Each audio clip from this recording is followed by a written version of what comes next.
fedt, jeg har. Han er klar derinde nu.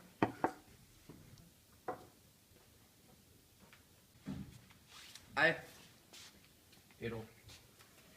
Nå, hvorfor vil du så gerne være advokat? Jo. Har du nogen interesse i det? Nå.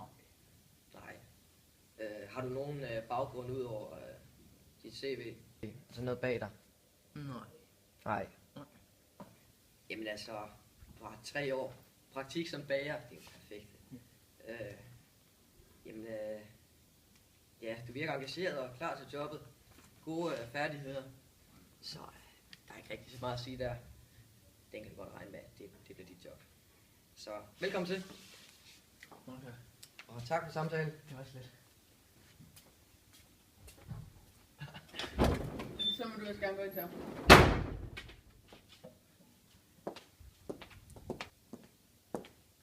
Hej, jeg hedder Sara. Hej, Sara.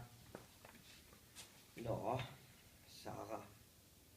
Hvad får dig til at tro, at lige præcis du skal være advokat her? Jamen altså, jeg har en rigtig lang uddannelse. Først var jeg på HX i 3 år, så Jo. Jeg har papirerne, ikke også? Ja. Det behøver jeg ikke fortælle. Jeg kan godt sige som her, Sara. Der er utrolig mange, der har mulighed for at få det her job. Og du har ikke de bedste papirer, vil jeg sige. Men selvfølgelig, jeg skal nok sætte dig til overvejelse. Og, jeg snakker med de andre om det, og så kan vi tage beslutningen derefter. Men du har selvfølgelig mulighed for det, og få jobbet ligesom de andre. Men jeg skal ikke love noget her nu. Egentlig så vil jeg bare sige tak for samtalen. Den var lidt kort, men tak for samtalen.